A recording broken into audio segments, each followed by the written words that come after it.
Hit TV YouTube channels లో మీ వ్యాపార ప్రకటనలకు మరియు ప్రమోషనల్ ఇంటర్వ్యూస్ కోసం వెంటనే సంప్రదించండి. నమస్తే.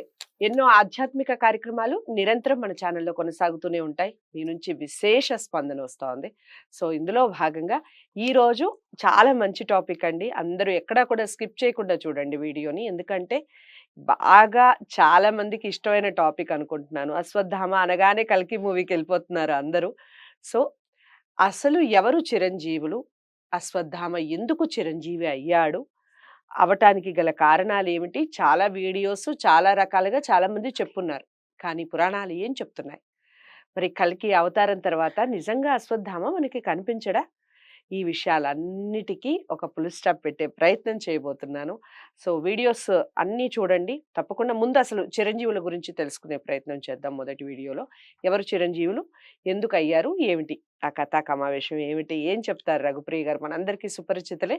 ప్రముఖ ఆధ్యాత్మికవేత్త, ఆస్ట్రాలజిస్ట్, అలాగే వాస్తుకి సంబంధించి మీకు ఎలాంటి డౌట్స్ ఉన్నా స్క్రీన్ మీద కనపడే నెంబర్‌కి కాల్ చేయొచ్చు. స్టార్ట్ చేద్దాం కార్యక్రమాన్ని. నమస్కారం అండి. నమస్తే. శ్రీమాత్రే నమః. రఘుప్రియ గారు, మనం చాలా వీడియోస్ చాలా రకాలుగా చేస్తున్నాం. కాకపోతే ఈ మధ్య బాగా ట్రెండ్ అవుతున్న విషయం ఏమిటంటే అశ్వత్థామ గురించి. అవును. సో, దాని గురించి తెలుసుకునే ముందు ఉమ్. అసలు చిరంజీవి అంటే ఎవరు? మనందరికీ తెలిసిన సామాన్యమైన విషయం ఏమిటి అంటే ఎవరైతే చనిపోరో వాళ్ళని చిరంజీవి అంటారు. అంతే. ఇది మాత్రం తెలుసు. కానీ యాక్చువల్‌గా అదే ఆన్సరా? పురాణాలు ఏం చెప్తున్నాయి చిరంజీవి అంటే? అసలు ఎవరు చిరంజీవులు? ఎందుకయ్యారు? చెప్పండి. తప్పకుండా. ఆ ఇప్పుడు ఇందాక మనం అనుకున్నట్టే చావు లేని వాళ్ళు చిరంజీవులు. హ్మ్. ఎప్పటికీ ఉండేవాళ్ళు. హ్మ్. అది సశరీరంతోనా లేకపోతే ఆ శరీరం కాకుండానా హ్మ్. అనేది ఇక్కడ మనం వివరంగా చెప్తాము. హ్మ్. సశరీరంతో అంటే పురాణ ప్రకారం మనకి 7 ఉన్నారు. సప్త చిరంజీవులు అంటారు. హ్మ్. దానికి అశ్వత్థామ బలిర్వ్యాసో హ్మ్. హనుమాన్శ్చ విభీషణః హ్మ్. కృపః పరశురామశ్చ సప్త ఏతైః చిరంజీవినః. ఓకే. సప్తైతాన్ సంస్మరేన్ నిత్యం మార్కండేయ యథాష్టమం జీవేద్వర్ష శతం సోపి సర్వవ్యాధి వివర్జితః. అంటే ఇందులో అశ్వత్థామ, బలి అంటే బలి చక్రవర్తి, వ్యాసుడు, హనుమంతుడు, విభీషణుడు, కృపః అంటే కృపాచార్యుడు, పరశురాముడు, ఈ 7 మనం చిరంజీవుల కింద చెప్తారు పురాణాల ప్రకారము.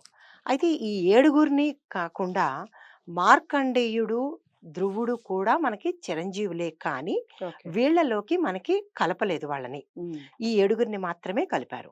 అయితే వీళ్ళని కనుక మనం ప్రతిరోజు ఆ మనం మననం చేసుకున్నట్టయితే, ఈ శ్లోకాన్ని కనుక మనం చెప్పుకున్నట్టయితే మనం బ్రతికి ఉన్నంత వరకు ఆయుర ఆరోగ్యాలతో వాళ్ళెలా చిరంజీవులుగా ఉన్నారో అలా ఉండలేకపోయినప్పటికీ మనకు ఆయుష్ ఉన్నంత వరకు హ్మ్. ఆరోగ్యంతో హాయిగా ఉండే ఉండగలుగుతాము. అవకాశం ఉంటుంది. అవకాశం ఉంటుంది. Right. కానీ ఇది తప్పనిసరిగా మనం ప్రతి నిత్యము Hmm. ఒక్కసారైనా మనం పఠించుకోవాలి ఈ శ్లోకాన్ని. రైట్. అయితే ఇప్పుడు ఆ మనం ఇందాక చెప్పినట్టుగా 7 మంది ఎవరు అనేది క్లియర్ గా చెప్పాను కదా. హ్మ్. అశ్వత్థాముడు, బలి చక్రవర్తి, హనుమంతుడు, విభీషణుడు, కృపుడు అంటే కృపాచార్యులు, పరశురాముడు, వ్యాసుడు, ఈ 7 మనం చిరంజీవులుగా చెప్పుకుంటాం అన్నమాట. రైట్. అయితే ఇప్పుడు వీళ్ళు చిరంజీవులు ఎలా అయ్యారు? ఈ 7 చిరంజీవులు ఓకే. కానీ వాళ్ళు ఎవరెవరు ఏ రకంగా చిరంజీవులు అయ్యారు అనేది వివరంగా చెప్తాను. శ్రీకృష్ణ పరమాత్మ శాపం వల్ల అశ్వత్థాముడు చిరంజీవుడయ్యాడు. శాపం వల్ల, వరం వల్ల కాదు. ఓకే. అయితే వామనుడి అనుగ్రహం వల్ల బలి చక్రవర్తి. ఆ కథ మనకి తెలుసు. ఓకే. అయితే లోకహితం కోసం వ్యాసుడు భారతం రాశాడు కదా. శ్రీరాముడి యొక్క భక్తి వల్ల, ఆయన భక్తితో చిరంజీవత్వం సంపాదించుకున్నాడు హనుమంతుడు. తర్వాత రాముడి యొక్క అనుగ్రహం వల్ల విభీషణుడు కూడా చిరంజీవి సంపాదించుకున్నాడు. అయితే విచిత్రమైన జన్మ కలగడం వల్ల కృపాచార్యుడు, అందరి జన్మ లాంటి జన్మ కాదు ఆయనది, విచిత్రమైన జన్మ వల్ల, అది ఏమిటి నేను తదుపరి చెప్తాను. దాని వల్ల అతను కూడా కృపాచార్యులు కూడా చిరంజీవత్వం సంపాదించారు. అయితే ఉత్కృష్టమైన తపోనిష్ట వల్ల పరశురాముడు కూడా చిరంజీవత్వాన్ని సంపాదించుకున్నాడు. ఈ 7 చిరంజీవులు అన్నమాట. అయితే ఈ 7 పాటు కూడా మనకి కల్పాంతం వరకు చిరంజీవత్వాన్ని సంపాదించుకున్న వాళ్ళు 2 ఉన్నారు. ఒకళ్ళు ధ్రువుడు, రెండోది మార్కండేయుడు. శివుడు అనుగ్రహం చేత ధ్రువుడు, ఉమ్. విష్ణుమూర్తి అనుగ్రహం చేత ధ్రువుడు. ఉమ్. ధ్రువుడు ధ్రువుడు ధ్రువుడు ఆ కాకుండా వీళ్ళని మనం ప్రతినిత్యం కనుక స్మరించుకున్నట్టయితే వ్యాధుల నుంచి ఉపశమనం పొందుతాము. ఉమ్. మనకి ఎంతవరకు ఆయుష్ ఉందో అంతవరకు సుఖంగా జీవించగలుగుతాం అనమాట. ఓకే. ఇది ప్రత్యేకంగా చిరంజీవుల గురించి. సో చిరంజీవులు అనేది మనం కొంతకాలం వరకు అంటే కొంతకాలం వరకు బ్రతికున్న వాళ్ళని చిరంజీవులు అని అనకుండా ఉమ్. ఎప్పుడు చనిపోని వాళ్ళని చిరంజీవులు అంటున్నాను. అంటున్నాము. మరి అశ్వత్థామ విషయంలో ఉమ్. ఎందుకు ఆయన చిరంజీవి అయ్యారు క్లుప్తంగా చెప్పండి. అయితే ఇప్పుడు అశ్వత్థామ గురించి చెప్పాలి అంటే ఉమ్. అశ్వత్థామ ద్రోణాచార్యుడు కుమారుడు అనమాట. అవును. అయితే కురుక్షేత్ర యుద్ధంలో ఈ ద్రోణాచార్యుడు కౌరవుల పక్షం వాదించాడు. అవును. ఉమ్. ఆయన కౌరవుల వైపు ఉన్నాడనమాట. ఉమ్. ఉమ్. అయితే పాండవులు మరి ఐదుగురే అందరినీ కదా. ఉమ్. ఐదుగురు ఉన్నారు.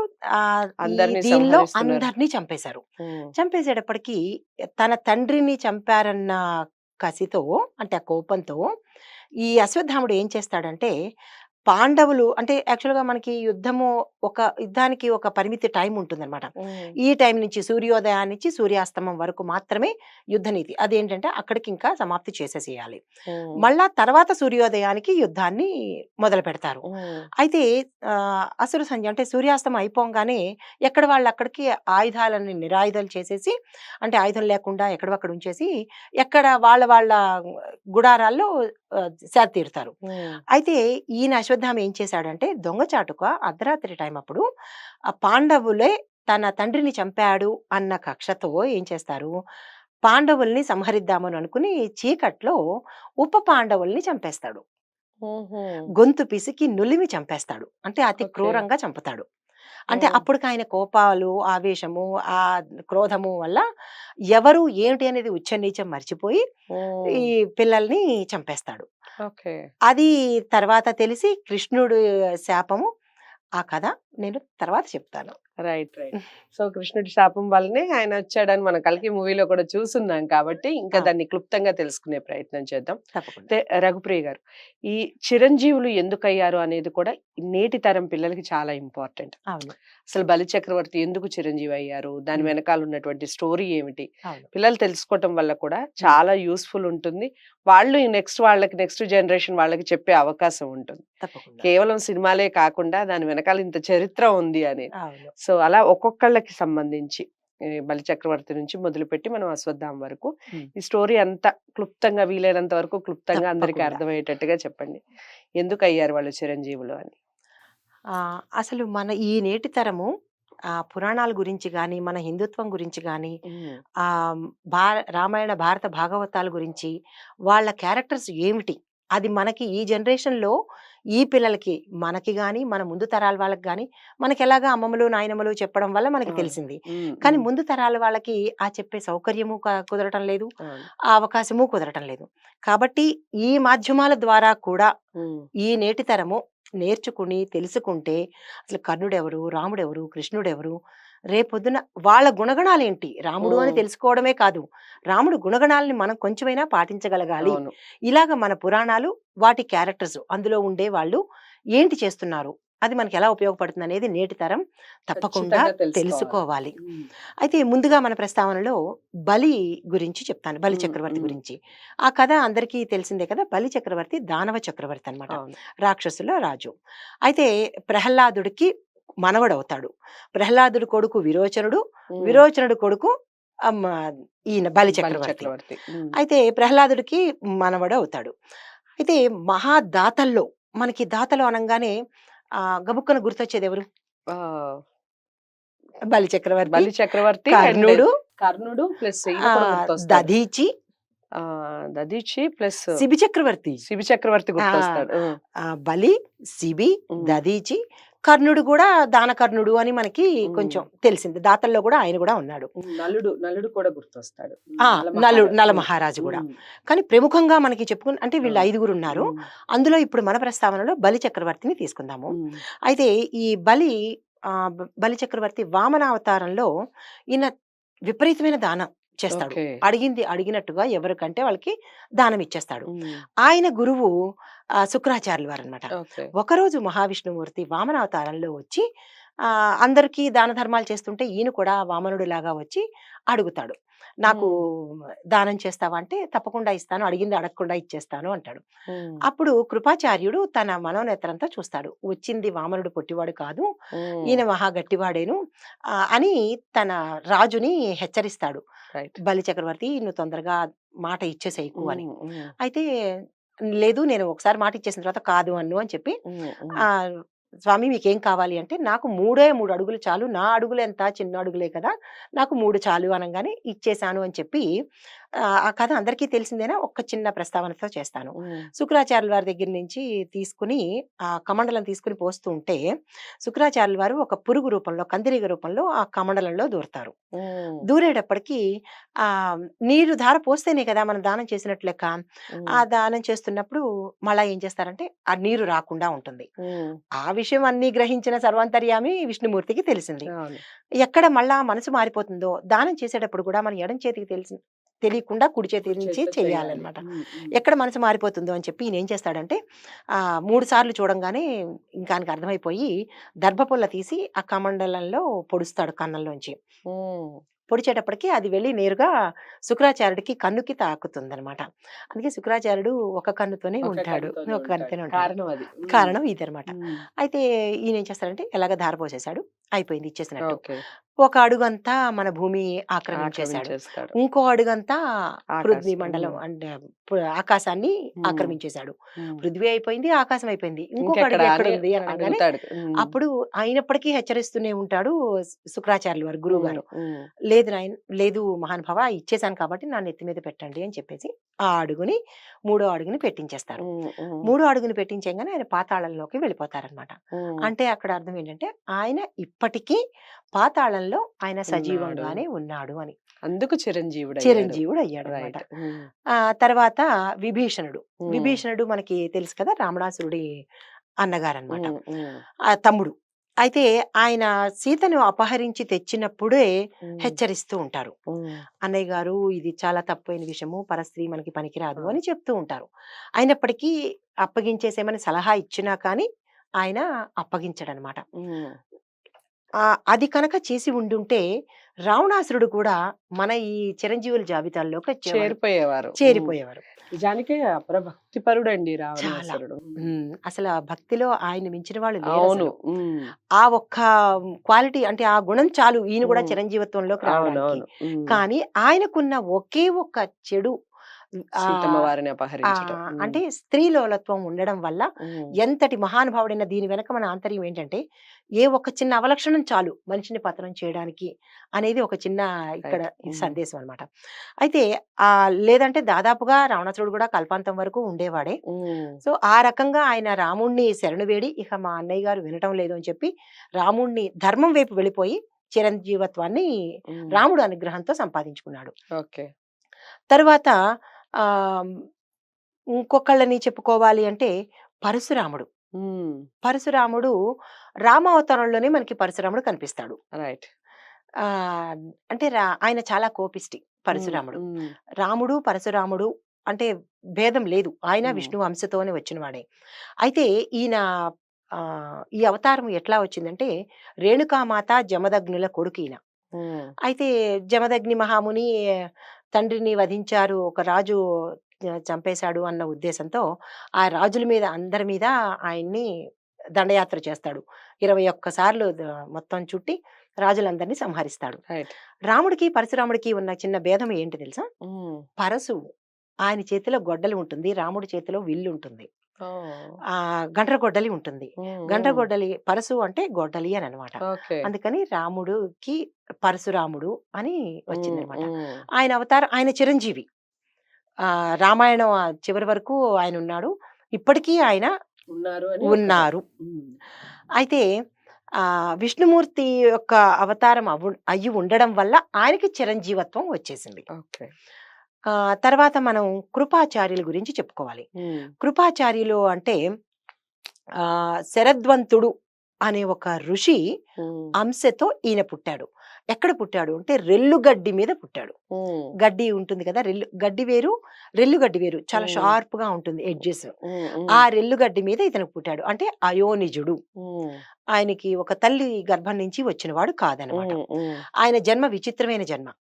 అయితే ఈయన దిక్కు లేకుండా ఉండేటప్పటికీ అటుగా వచ్చిన శంతన మహారాజు వేటకు వచ్చినప్పుడు ఈ ఉమ్, పిల్లవాడిని తీసుకుని ఉమ్, హస్తినాపురానికి వచ్చేస్తాడు. ఉమ్, అయితే హస్తినాపురంలో సకల విద్యలతోనూ ఈయన నేర్పించేసి కృపాచార్యుడు పెద్దవాడయ్యాక అన్ని విద్యల్లోనూ ఆరితేరిపోయి ఉంటాడు. ఉమ్, ఆ తర్వాత కాలంలో కౌరవులకి పాండవులకి ఈయన గురుత్వాన్ని తీసుకుని ఉమ్, వీళ్ళిద్దరికి విలువిద్యను అశ్వవిద్యను నేర్పిస్తాడనమాట. ఓకే. సో ఆ రకంగా ఆ ఆయన చిరంజీవత్వం సంపాదించుకున్నాడు. ఉమ్, ఉమ్, అయితే మానవ గర్భంలో పుట్టకపోవడం వల్ల, ఇందాక ఉమ్, చెప్పాను కదా, ఉమ్, అలాగ ఉమ్, మానవ గర్భంలో పుట్టకపోవడం వల్ల మానవులకు ఉండే చావు ఈ చిరంజీవులకి ఉండదు.